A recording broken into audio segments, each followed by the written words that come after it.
Hello mes Lady Boss, j'espère que vous allez bien. Alors dans cette vidéo, nous allons parler de 3 raisons pour lesquelles vous devez choisir le partenaire idéal quand vous voulez entreprendre. Vous savez, la vie entrepreneuriale est une vie vraiment compliquée, une vie qui n'est pas de tout repos.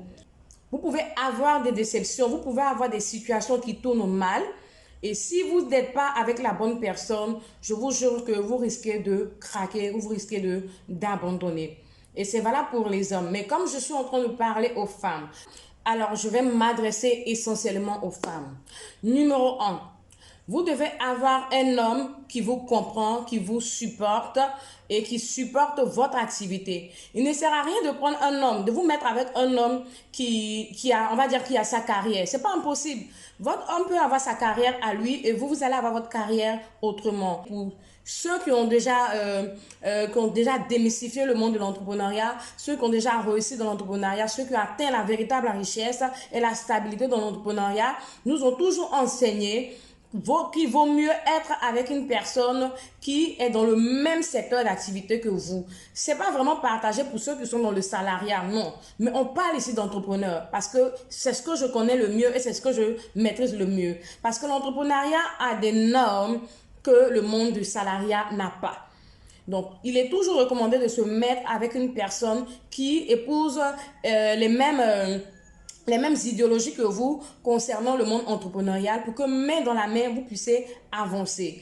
Par contre, cette personne peut ne pas être entrepreneur comme vous, mais aussi vous comprendre. Ça s'appelle la maturité. Ça s'appelle l'homme là qui sait que sa femme n'a pas le même métier que lui. Donc, le métier que sa femme, la carrière que sa femme embrasse à ses contraintes, à ses contraintes propres à elle. Donc, il va falloir l'épauler, va falloir l'écouter, va falloir lui donner des conseils, mais dans le bon sens. Va falloir l'aider à se relever et va falloir, on va dire, être un appui pour elle, pour qu'elle puisse aller à un autre niveau et s'imposer, devenir leader dans son domaine. Et non pas la critiquer, non pas faire des histoires en un point finir. Parce que ce sont ces choses-là que les mêmes hommes nous reprochent. Quand ils reviennent du boulot parfois, sous prétexte qu'ils sont fatigués, on ne peut pas les laisser se reposer et tout. Mais c'est valable aussi pour cette femme indépendante-là, cette femme instruite-là, cette femme-là qui a une carrière aussi à respecter, qui est obligée de gérer mari, enfant, ou soit même pas mari, mais enfant, ou soit sa propre carrière. Je parle de ceux qui ne sont pas mariés, mais qui sont avec un petit ami, qui ont un petit ami déjà dans leur vie, qui ont un fiancé dans leur vie. D'accord? Tout est que on parle de relations amoureuses, de relations hommes et femmes entrepreneurs. Il faut faire très attention à l'homme avec lequel vous décidez de vous mettre en couple quand vous voulez réussir dans l'entrepreneuriat, mesdames. Il faut faire très attention. Vous n'avez pas besoin d'un homme qui sera comme un dictateur sur votre carrière professionnelle. Mais vous avez besoin de cet homme-là qui va vous donner des conseils, qui va vous comprendre, qui va vous aider à aller à un autre niveau, par exemple. D'accord? Je prends par exemple mon cas. Moi, mon fiancé, il est dans la musique, il est dans les médias comme moi. D'accord? J'ai fait les médias, mais aujourd'hui, je ne travaille pas essentiellement dans les médias. C'est vrai que tout ce que je fais, c'est médiatique. Mais on connaît à la base, les médias, c'est plutôt grand public, télévision et tout. Mais je me suis retrouvée en train de faire du consulting, en train de militer pour l'autonomisation de la femme africaine. Mais cela n'a pas été un problème pour nous parce que tant bien qu'il est dans sa carrière, je suis dans ma carrière. Il me soutient, je le soutiens et on s'entend à merveille. D'accord? Donc, et c'est très important. Chacun doit respecter le positionnement de l'autre. Votre homme doit respecter votre positionnement. Si vous n'êtes pas marié, que vous êtes en relation avec un mec, un fiancé, un type, vous n'êtes pas scellé, votre union n'a pas encore été scellée par les liens du mariage, c'est des choses auxquelles il faut faire très attention, sinon cela va vous rattraper dans votre mariage. Il faut vraiment faire très attention à cela. La deuxième raison pour laquelle tu dois bien choisir ton partenaire en tant que femme entrepreneur, il s'agit de ton équilibre. Tu as besoin d'avoir un équilibre dans la vie. La femme a besoin d'être équilibrée. Je vais vous donner un exemple. Lorsqu'on était un peu plus jeune, quand on était au lycée, avec les histoires des petits copains et tout, et même aujourd'hui, même quand on voit des femmes matures dans certains bureaux, ça se sent qu'elle n'est pas de bonne humeur. Ça se sent qu'il y a quelque chose qui ne s'est pas bien passé avec son mari. On se connaît, nous les femmes. Quand il y a quelque chose qui ne va pas là, de prime abord, c'est une histoire de cœur. C'est une histoire de cœur. Les hommes sombrent rarement dans ces histoires de cœur-là, à être mélancoliques, à être vraiment désespérés, à vouloir tout abandonner. Je le dis parce que ça fait 5 ans que je suis les femmes, même si mon positionnement a connu un peu en ligne, a connu un peu d'éclat. je n'étais pas tout le temps présente, mais ça fait 5 ans que je suis les femmes quand même et des mères de famille, des femmes même parfois qui dépassent l'âge de ma mère. Vous comprenez? Et je sais de quoi je parle. S'il y a un truc qui nous fatigue, nous les femmes, ce sont les histoires de cœur. Alors si tu as décidé d'être une boss lady, tu as décidé d'être une femme leader dans ton domaine, il va falloir veiller sur ton cœur. Et pour pouvoir veiller sur ton cœur, il va falloir être équilibré. Et pour pouvoir être équilibré émotionnellement, pour pouvoir être équilibré dans la vie, il va falloir connaître tes priorités. C'est quoi tes priorités? Qu'est-ce que tu veux voir arriver dans ta vie? Qu'est-ce que tu veux vivre dans la relation que tu souhaites ou la relation que tu as en ce moment? C'est pourquoi certaines personnes ont tendance à taxer les femmes déjà leaders de femmes insoumises, des femmes orgueilleuses. Non, c'est vrai que parfois, si vous ne pesez pas la balance, vous risquez de vous détourner un peu. C'est vrai, vous risquez un peu de sortir vers là, mais il faut faire très attention. Non, elles ne sont pas orgueilleuses, elles ne sont pas insoumises. C'est parce que une femme entrepreneur, une femme émancipée, une femme qui sait ce qu'elle veut dans la vie, veille sur son cœur. Elle a des principes. Elle a des principes. Elle a les do or not do. Il y a ce qu'elle fait, il y a ce qu'elle ne fait pas. D'accord? Elle a une feuille de route. Elle a comment est-ce qu'elle marche dans la vie. Donc, même si elle t'aime, il y a des choses qu'elle ne va pas supporter. Elle ne va pas troquer sa dignité. Elle ne va pas troquer sa carrière de femme entrepreneur pour ça. Et si tu avais l'intention de le faire et que tu suis cette vidéo, je te dis maintenant stop. Marque un arrêt et redéfinis tes principes. Marque un arrêt et redéfinis tes priorités. Même si tu es mère célibataire, tu n'as pas droit à abandonner tes rêves à cause d'un homme, à cause des douleurs et des souffrances qu'un homme te fait subir. Tu n'as pas droit à cela. Mais célibataire, on a été tous. D'accord? Tu n'as pas droit à cela. C'est le moment de te reprendre et de reprendre ta vie en main. Mais ne pas abandonner ton équilibre social. Et ton équilibre social vient de ton équilibre émotionnel. Parce que nous, les femmes, comme je disais tout à l'heure, quand on n'est pas bien dans le cœur, on n'est pas bien dans la tête, on n'est pas bien avec les autres, on n'est pas bien dans notre travail. Est-ce qu'on est d'accord? Donc, il faut faire très attention avec le partenaire que vous côtoyez en ce moment, bien la relation que vous allez avoir à venir. Et une fois que vous détectez ces indices-là, de cet homme-là qui a tendance à être imposant, qui a tendance à vous dicter ce que vous devez faire dans votre activité, qui a mon j'aime, mon je veux pas, mon je veux, mon je veux pas, mon je veux, c'est c'est un signal.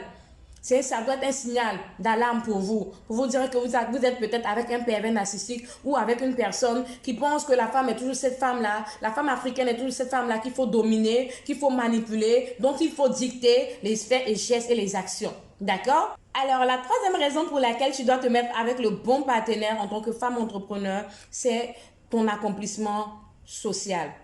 Comme je l'ai dit tantôt, l'accomplissement chez une femme, ce n'est pas vraiment le mariage, ce n'est pas vraiment avoir les enfants, mais d'abord le travail, c'est vraiment très important. Aujourd'hui, l'argent, c'est le nerf de la guerre. Tu n'as pas de l'argent, tu n'es rien. C'est vrai que pour être vraiment équilibré, nous faut mariage, travail, enfant, et ça, ce sont les choses qu'on remet entre les mains de Dieu. Mais en dehors de ça, si tu n'as pas de l'argent, comment tu fais? Si tu n'as pas de l'argent, comment tu fais pour vivre? Comment tu fais pour réaliser tes rêves? Comment est-ce que tu fais même pour t'imposer en société? Parce que l'argent, c'est le nerf de la guerre. Ma mère nous l'a toujours dit, l'argent, c'est le nerf de la guerre. Chrétien, musulman, quoi que tu sois, sans argent, tu n'es rien.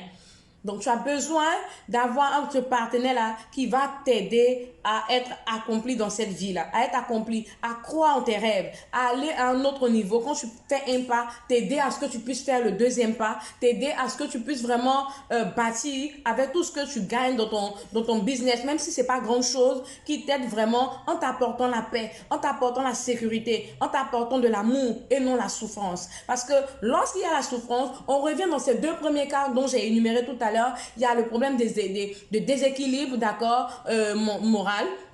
Et après, on a le problème des émotions qui ne sont pas guéries. Et si vos émotions ne sont pas guéries, vous allez voir que vous allez du mal à trouver une concentration dans ce que vous faites. Vous allez avoir du mal à être constante. Si par exemple, vous vendez en ligne, on sait tous qu'aujourd'hui, pour que les pages en ligne décollent, pour que le commerce en ligne soit vraiment, on va dire, juteux, il faut vraiment une présence. Mais si vous êtes tout le temps en train de pleurer, vous êtes tout le temps en train de vous expliquer, vous êtes tout le temps en train d'être à la barre, d'accord, comme une accusée, de vous à moi, ce qu'on est en tant que femme, est-ce que vous allez pouvoir avoir cette force-là de vous relever et d'aller de l'avant? Je connais aujourd'hui ces femmes-là. Beaucoup de femmes qui ont tout abandonné à cause des histoires de cœur. Je dis à cause, mais en même temps, c'est pas à cause. Parce que la femme, nous sommes telles que nous sommes. C'est ainsi que Dieu nous a créés, nous a donné ce cœur-là. On va beau être dur, mais nous avons ce cœur-là à aimer. Pourquoi? Parce que c'est nous qui donnons la vie. Nous sommes maternels. Mais il faut veiller sur vos cœurs, je vous en supplie. Il faut veiller sur vos cœurs, je vous en supplie, mes princesses. Parce qu'à un moment donné, il y a ce que tu veux devenir en tant que femme, en tant que single lady. Et il y a ce que tu veux devenir en tant que femme mariée, femme accomplie en société. C'est très important. Et pour celles qui n'ont pas encore rencontré l'amour, qui n'ont pas encore rencontré leur mari et tout, sachez que c'est très important de rentrer dans votre destinée professionnelle, dans votre carrière, de choisir la voie qui vous sied, de commencer à travailler. Vous voyez, de toute façon, je brille, non. Je ne suis pas la plus belle de la terre, mais je suis épanouie. Je ne suis pas mariée, j'ai un fiancé, mais je suis épanouie. On sent que ça va chez moi. Est-ce que vous voyez, non? On sent que ça va chez moi. Pourquoi? Parce que je fais le travail que j'ai envie de faire et je me sens heureuse. Est-ce que vous voyez un peu le truc? Du coup, je rentabilise. Du coup, quand je me lève, j'ai des idées. Je suis à l'aise dans la tête. J'ai le cœur qui est libre, d'accord? Pour avoir de nouvelles idées, pour avoir, on va dire, pour rentabiliser en fait, pour être plus productive. C'est pourquoi si vous regardez bien en entreprise, les gens aiment travailler avec les femmes parce que les femmes, il n'y a pas notre pareil. C'est pourquoi Jack Ma, le fondateur d'Alibaba, a pour 90 à 90% pour employer que des femmes. Nous sommes des championnes. Mais après, pourquoi est-ce qu'ils ont peur de nous embaucher? Parce que un peu, 2 ton 3 mouvements, c'est la grossesse. 2 ton 3 mouvements, ce sont les sautes d'humeur. Cette dame-là qui n'est pas bien, qui rentabilise pas. Et si vous voyez en société, très souvent, ce sont les femmes, aux femmes qu'on donne souvent des congés de plus de 3 mois, 4 mois. Ça arrive, hein? Pas parce qu'elle a accouché. Parce que vous allez trouver que c'était la meilleure conseillère, c'était la meilleure vendeuse, c'était la meilleure manager. Mais des problèmes de cœur ont fait que elle est tombée un peu bas dans ses chiffres. Et pour ne pas la perdre, vous allez voir que si elle a un patron qui est comme un leader, elle a un responsable qui est comme un leader, ce responsable-là va lui dire, va te reposer et reviens quand ça va chez toi. On a déjà vu ça. On entend ça parce qu'on fait du consulting. Donc, ça veut dire que quel que soit ton statut, ton rang social en société, surtout si tu veux entreprendre en tant que femme entrepreneur, il faut vraiment choisir le bon partenaire et veiller sur ton cœur pour ne pas avoir à être déséquilibré parce que un quelconque déséquilibre social, émotionnel va te faire passer à côté de ta réussite. Et tu seras toujours dans les perpétuels recommencements. L'amour, c'est beau, mais il faut se mettre avec la bonne personne. Mieux si ça fonctionne avec vous, qu'il y a cette alchimie-là qui va mieux et que même si demain, c'est pas l'homme de ta vie, vous séparez, c'est tranquille que d'avoir une personne qui ne t'a ni marié, d'accord, qui ne t'a ni marié, mais qui te met la pression et qui ne veut pas que tu sois une femme accomplie. Tu es avant tout la fille d'une personne. Tu es avant tout la sœur de certaines personnes. En gros, tu viens d'une famille et tu as aussi ton droit, le droit d'être une femme accomplie, le droit de rentrer dans un magasin et faire sortir ta carte de crédit pour faire tes achats, le droit d'avoir soit ton enfant, même si tu n'es pas marié et qu'il y a un homme qui te fait la cour aujourd'hui, il faut faire très attention parce qu'avec les femmes célibataires, c'est très délicat. Je reviendrai avec une vidéo là-dessus parce que mère célibataire, je l'ai été aussi également, complètement célibataire, je l'ai été et je vais vous expliquer mon expérience pour que vous compreniez que comment est-ce que les mères célibataires ne sont en danger. Donc, il faut faire très attention. Alors, j'espère que cette vidéo motivation cette fois-ci, on en fait rarement.